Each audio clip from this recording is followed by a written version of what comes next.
Howdy folks, Jambareeqi here. Last night I had a chance to go watch Mary and the Witch's Flower. This was a one-night special screening in my city. It was so special, in fact, I was even given a beautiful free print. A lot of people have assumed that this is a movie by Studio Ghibli, but it's not. It's from a new animation studio in Japan called Studio Ponoc, which was founded by a former Ghibli producer, and the film itself was directed by the man behind such Ghibli films as Arrietty and When Marnie Was There. The movie is about a little girl called Mary who lives in the British countryside with her great aunt Charlotte. She wants to do things and make friends, but she's kind of clumsy and not very socially confident. One day, while following some cats through the woods, she discovers some strange things. An old broomstick and a beautiful, weird-looking flower. She realises that this flower can give her amazing powers to help her ride the broomstick, and she ends up flying into a magic school for wizards and witches. Once there, the students, teacher and headmistress are amazed by her powers and gifts as a witch, even though she's not really a witch. And the headmistress even encourages her to enroll at the school. Mary doesn't really take this opportunity very seriously, and there's also something very sinister about the school too. When the headmistress realizes that Mary has been using the flower, she wants the flower for herself. So she kidnaps a boy called Peter, who Mary knows, and tells Mary, "Look, you better tell me where those flowers are, or something will happen to Peter." I do like how nostalgic this film feels to me, for two reasons. First of all, it's set in the British countryside. While I've spent most of my life in the city, I have a lot of relatives that live in the countryside, and there were scenes and locations that felt so familiar to me and brought back memories from my childhood.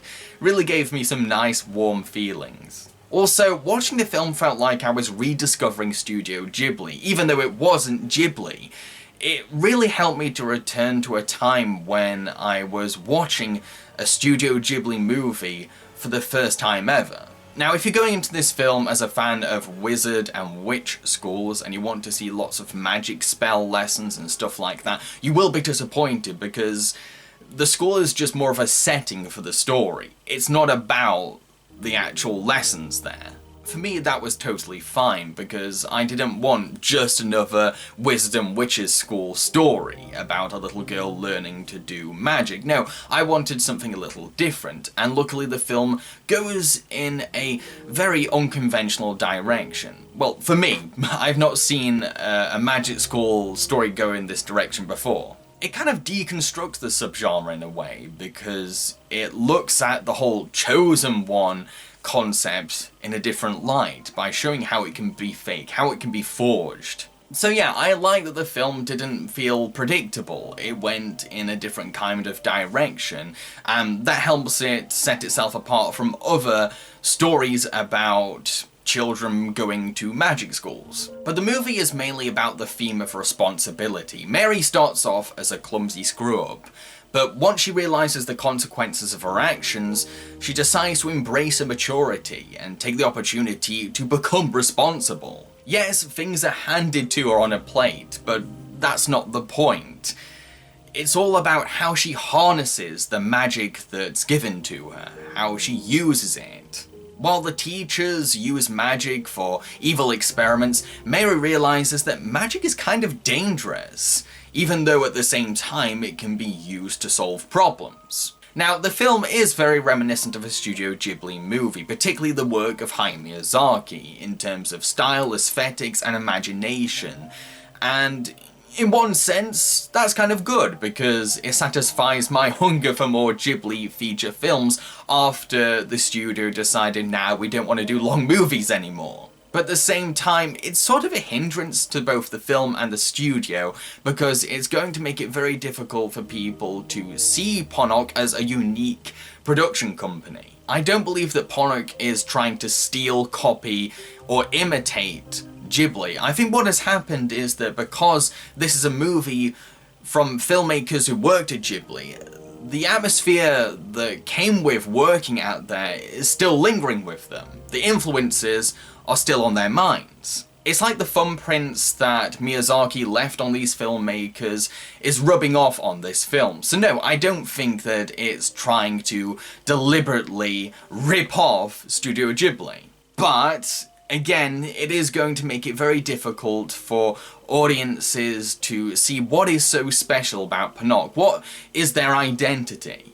Although I do think that after a few movies, Ponoc will be able to shake off their very obvious influences and discover who they are in time. I think what stops this movie from being in the same leagues as a Ghibli masterpiece is that a lot of it doesn't feel very developed. Sure, Mary is well defined and we get the idea of what her story's supposed to be, but supporting characters don't really get defined. The movie tries to create revelations about Great Aunt Charlotte, but I wasn't that blown away by them because Charlotte just spends most of the movie being a nice old lady who looks out for her great niece, and that's about it. And the movie makes Peter act like a bully, and suddenly we're supposed to care that he's been kidnapped and he's in trouble. Sorry, movie. It doesn't work like that. And then you have the villains, who are entertainingly quirky as hammy antagonists, but they don't really have any kind of interesting end goal. They seem to be experimenting for the sake of experimenting. And this does take away a lot of impact and depth to what's going on. There doesn't really seem to be a big picture. And yes, this means that they're not another bunch of world domination cliches, but at the same time, they're not any more interesting than those tropes. To conclude, I thought that Mary and the Witch's Flower was good. It put me in a happy mood, I had fun watching it, and it took me back to a time when I was watching Ghibli movies for the first time ever. It was good, it was fine. I would watch it again. I've been Jambareeqi and I hope you enjoyed this review. If you did, then feel free to subscribe to my channel. Cheerio, folks.